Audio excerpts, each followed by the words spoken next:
একবার এই তো বললামই তো পর্ব বলতে ইন্টারেস্টিং মহাপর্ব আসতে চলেছে, যেটা নাম মহাপর্ব দেওয়া হয়েছে, বাট ইচ অ্যান্ড এভরিডে আমাদের মহাপর্বের মতনই শ্যুট হয়।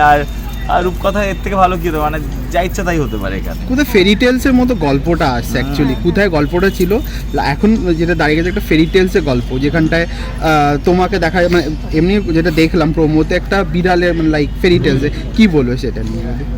বিড়ালের গল্প মনে এরকম আমাদের গল্প, মানে আমাদের এই সিরিয়ালটাতে ফার্স্ট আসলো, এর আগে কোথাও এসেছিল কিনা আমার অতটাও আইডিয়া নেই। আর আমাদের প্রোমোটা কিন্তু মানে খুব ভালো হয়েছে। কি কনসেপ্টে নিয়ে যে একটু বিড়াল রাজ্যে পৌঁছে গিয়ে কি কি ঘটনা ঘটছে? বিড়াল রাজ্যে পৌঁছে গিয়ে খুবই মজার ঘটনা ঘটছে। তার কিছু ফুটেজ হয়তো মেবি তোমরা দেখতে পেয়েছো, আমার মাথায় ঝুড়ি টুড়ি আছে।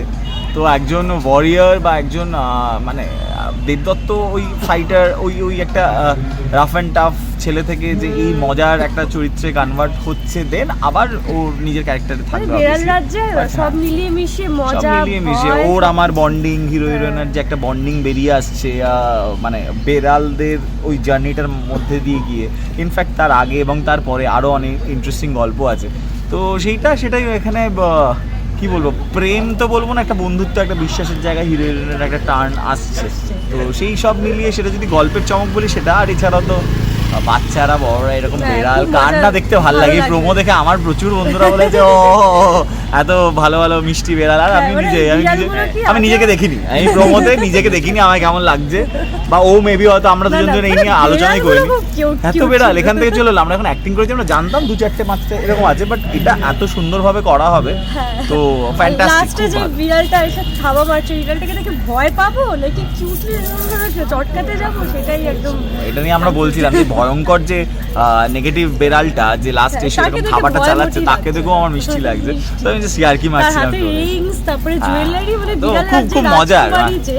তার হাতে জুয়েলারি রিংস আছে, বাকি কিউট একে দেখে ভয় পাবো কি করে, এরকমই একটা। আচ্ছা, রূপমতি দেখলাম আমি এর আগেও, আমরা যখন এসেছিলাম একরকম লুক ছিল, এই যে বারবার একটা লুক চেঞ্জ হচ্ছে, সেটা নিয়ে কি এটা একটা ডিফারেন্ট লুক, মানে ওই প্রিন্সেস থেকে এটা একদম ডিফারেন্ট। যারা রূপমতির মেকআপ, আই মেকআপ মানে পুরো টোটালি একদম চেঞ্জ করে দিয়েছে। তোমার ক্রিসমাস কেমন কাটলো তোমাদের দুজনের? আমাদের দুজনের কিরকম কাটলো দুজনে তো একসাথে বলতে পারবো না, অবভিয়াসলি আলাদা তুমি বলো, তারপর আমি আমারটা বলছি। না আমার ভালোই কেটেছে। ভালো আমার কেটেছে অবভিয়াসলি, তার কারণ ক্রিসমাস। আমি এমনি খুব প্রত্যেকটা দিন মজাই করি, আমার কাছে প্রত্যেকটা দিনই ভ্যালেন্টাইন ডে, তো প্রত্যেকটা দিনই দুর্গাপুজো, প্রত্যেকটা দিনই ক্রিসমাস। চমকে ওঠার কোনো কারণ নেই, আমি মানুষটাই এরকম। তো সব থেকে ইন্টারেস্টিং ব্যাপার যে আমাদের আচানক এরকম মানে আচমকা ছুটি দিয়ে দিয়েছে 25th-এ, যেটা ইউজুয়ালি হয় না টেলিভিশনে, আমাদের কারোরই অফ থাকে না, অন্য প্রজেক্টেও আমি পাইনি। তো এটাই হঠাৎ করে 24 নাইটে শুনছি কাল শুটিং অফ। আর 1 জানুয়ারিতে যে কোনো রেভলিউশন কিছু প্ল্যান নিয়েছে, রেজলিউশন সরি, হ্যাঁ আপনি কি একটা নিয়েছিলেন, তোমার সামনে বলা যাবে না। বলো, আমি মুখ ঘুরিয়ে আমি কম কথা বলবো সেটা। আচ্ছা, আর আমার হচ্ছে যে হে ঈশ্বর আমায় শক্তি দিও জয়িতাকে সহ্য করার জন্য, আমার ইভেন্টকে সহ্য করার জন্য, কারণ ওকে খুব একটা সহ্য করার জন্য ক্ষমতা দরকার।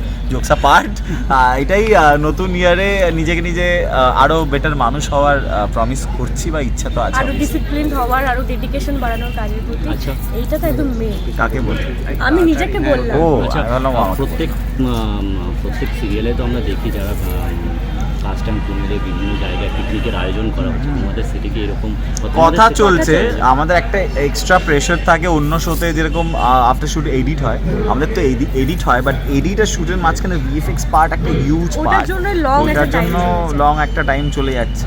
তো সেই জন্য আমাদের একটু শুটিংয়ের একটু ব্যাংকিং রাখতে হচ্ছে, একটু প্রেশার থাকছে। তো সেই জন্য ডিসেম্বরে হলো না, but hope for the best, আশা করি জানুয়ারিতে হতে পারে। ও বলছে হবে, আমি জানি না। হ্যাঁ হবে প্ল্যান করছে কিনা পিকনিক, এবার আপনারা বলুন। আর দর্শকদের কি বলবো? দর্শকদের এটাই বলবো, প্লিজ রূপমতি দেখতে থাকুন, রূপমতিকে ভালোবাসুন, সাপোর্ট করুন, শেয়ার করুন, ভালো লাগলে প্রত্যেককে বলুন রূপমতি দেখার জন্য। এবং যদি খারাপ লেগে থাকে, যদি মনে হয় যে এই পার্টগুলো ভালো লাগছে না, প্লিজ কমেন্ট করে জানান। আমাদের সোশ্যাল মিডিয়া, আমাদের পার্সোনাল অ্যাকাউন্টেও জানাতে পারেন। আমরা ডে বাই ডে নিজেদের বেটার করার চেষ্টা করব, আর বেটার হব কনফার্ম। Thank you. বিড়াল বেশি তুমি মানে বিড়াল রানী। বিড়াল রানী আসছে, কারণ বিড়ালের দেশে ঢুকে পড়েছে রূপমতি। ব্যাপারটা আমার পছন্দ হয়নি, খুব স্বাভাবিক। সেই জন্য 31শে ডিসেম্বর, বছর শেষের দিন, ধামাকা হতে চলেছে, একটা মহাপর্ব হবে। ঠিক 1 ঘন্টা, 8টা থেকে 9টা, সান বাংলা। কেউ দেখতে ভুলবেন না, তাহলে কিন্তু বিড়াল রানী ভীষণ রেগে যাবে। এই লুকটা করতে তোমার কতক্ষণ লাগলো? ওয়াও, মেকআপে লেগেছে প্রায় 1.5 ঘন্টা, ভাল লেগেছে নিজেকে? হেয়ারে লেগেছে, ভীষণ ফান লেগেছে, প্রচণ্ড মজা পেয়েছি। আর কেউ আমাকে সিরিয়াসলি নিচ্ছেই না, সবাই বলছে যে আমাকে কিউট লাগছে, কিন্তু আমি ডেঞ্জারাস দেখতে চাই, মানে নিজেকে ডেঞ্জারাস আমিও দেখাতে চাই কিউটি ভেবেছি কিন্তু প্রথমে। না, বাট আই এম ডেঞ্জারাস মিয়া। বিড়াল রানী এতটা মিষ্টি হলে ভয় কি করে পাবে রূপম? সেটা তো আমাকে অ্যাক্টিং দিয়ে প্রুফ করতে হবে। আপাতত আমি অ্যাক্টিং করছি না, সেই জন্য তোমাদেরকে বলছি 1.5 ঘন্টা লেগেছে আমার মেকআপে, 1.5 ঘন্টা একটু বেশি ইনফ্যাক্ট, বিকজ জাস্ট প্রথম দিকে আজকে সেট হচ্ছিল।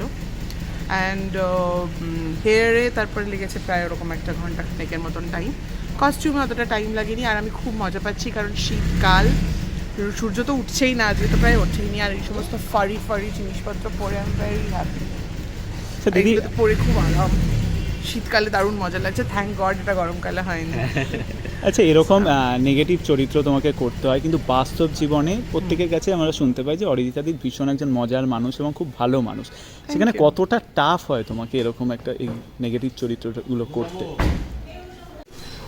অভিনয়টা করতেই তো চেয়েছি, মানে অন্য কিছু করতে চাইলে তো সেটাকে সহজ করে নেওয়ার একটা প্রসেস অবলম্বন করতে হতো। অভিনয়টা যেহেতু করতে চেয়েছিলাম খুব কনসিয়াসলি প্রথম থেকে, তাই ওটাকে যতটা মজা করে করা যায়, যে কোনো কাজ যখন তুমি ভালোবাসো, প্যাশনেট হয়ে করো, তখন সেটা চ্যালেঞ্জ দেবে তোমাকে, কিন্তু তোমার এরকম লাগবে না যে কেন করছি বা কিভাবে করে উঠতে পারবো, তুমি ঠিক একটা ওয়ে আউট বার করবে যে ঠিক আছে আই ক্যান ডু দিস।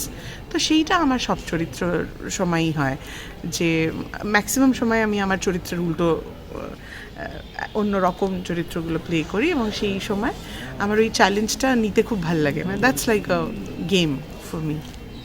আর কেমন কাটলো 25th? আচ্ছা, ক্রিসমাসের দিন আমি কী করছিলাম?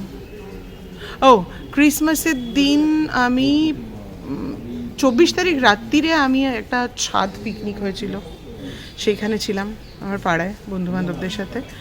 আর 25th রাত্রিরে আমার কলেজের বন্ধুরা এসেছিল, তো আমরা সবাই মিলে আনাদার ছাদ, মানে ছাদ টু ছাদ আমরা গেছি, কিন্তু ওই আর কি একটা joint reunion. December is a month of reunion, 31st কি বাড়ি ছাদ? ফেরে। 31st কি ছাদ? 31st না, আমি এখন অব্দি প্ল্যানই করিনি। প্রথমত তো এখানে শুটিং থাকবে, কেননা আমরা যে এত বড় বড় করে অ্যানাউন্স করলাম যে মহাপর্ব দেখবেন, শুটিং তো করতেই হবে। যাই হোক, 31st না, মানে 31st যে শুটিংটা হবে সেটা নিশ্চয়ই 1-2 তারিখে টেলিকাস্ট, ফলে শুটিং এখানে থাকবেই। আর তারপরে এই ধরা চুরো এটা তুলতে পুরো ব্যাপারটা শেষ করে কটায় বেরোবো জানি না, এখন অবধি ওই জন্য কোনো প্ল্যান নেই, এখন অবধি শুধু শুটিংই প্ল্যান আছে। দেখা যাক কি হয়, যদি মনে হয় রাত করে কেউ হুজুক তোলে, এরা বাইরে বেরোনোর কোনো সিন নেই, এত ভিড় হয় আর অকারণে লোকজন হাঁটে। হ্যাঁ, স্পেশালি আমি দেখলাম 25th দিন পার্ক স্ট্রিটে স্ট্যাম্পিড হয়ে যাওয়ার মতন সিচুয়েশন হয়েছিল, 31st ওরকমই হয় আমি খবর পেয়েছি। আর আমি বুঝতে পারি না কেন হাঁটবো গিয়ে, তো বাইরে আমি বেরোবো না, ভীষণ ভয়। হ্যাঁ, হতে পারে হাউস পার্টিস হতে পারে, একসাথে সবাই মিলে বসে একটা নতুন বছরকে ডেকে নিচ্ছি, সে সমস্ত হতে পারে, কিন্তু এখন অবধি কোনো প্ল্যান নেই, এখন অবধি ম্যাও। আর new year resolution? Resolutions are meant to be broken. Resolution নেওয়া বন্ধ করে দিয়েছি, কোনো রেজলিউশন নেই, যেটা হওয়ার সেটা অটোমেটিক্যালি হবে, আর যেটা না হওয়ার সেটা হাজার রেজলিউশন নিয়েও আমি করতে পারি না, ফলে it's okay, go with the flow. Go with the flow. আরে এভরিডে বাঁচা উচিত আমাদের, তাই না? বিড়াল রানী এমনি বিড়াল কতটা ভালোবাসে ব্যক্তিগতভাবে? I am a dog woman. আমি ভীষণ, মানে আমার এনার্জিটাও ভীষণ কুকুরের সাথে মানে ম্যাচ করে, বিকজ আমি পছন্দ করি, মানে বেড়াল দেখবে একটু সেপারেট হতে পছন্দ করে, যে বেশি চটকিও না, আমাকে বেশি হাত দিও না, গায়ে বেশি থাকবে, তো আমার ওই এনার্জিটা বেশি পছন্দের ব্যক্তিগতভাবে। I M a dog woman.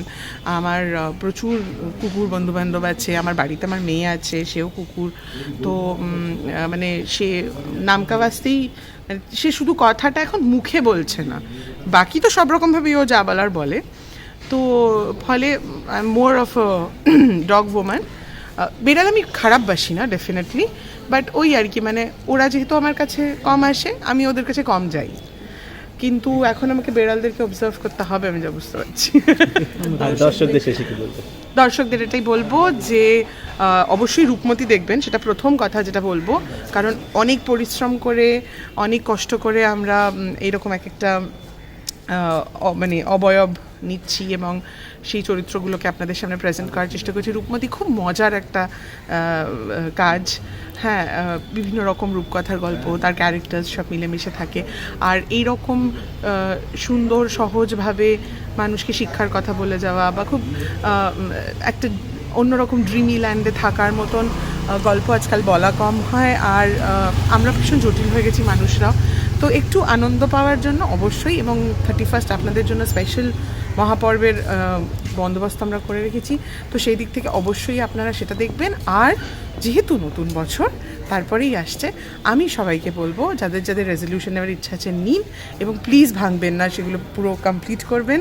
আর আপনাদের প্রত্যেকের বছরটা খুব সুন্দর যাক, সবাই খুব সুন্দরভাবে সুন্দর একটা নতুন মানে সূর্য ওঠা আমরা দেখব, আর সেটাকেই আমরা কন্টিনিউ করবো। আমি এটাই সবাইকে বলবো যে আপনারা সবাই খুব ভালো থাকবেন, ভালো মন নিয়ে থাকবেন, কারোর যেন কোনো রকম ডিপ্রেশন না হয়, কারোর যেন কোনো রকম ফাইন্যান্সিয়াল অসুবিধে না হয়। আমি এইটাই প্রার্থনা করব সবার জন্য, এইটুকুই আমার হাতে আছে। আপনারা সবাই প্রার্থনা করবেন যেন আমাদের প্রত্যেকের সাথে খুব ভালো হয়। Thank you. Thank you so much. Thank you.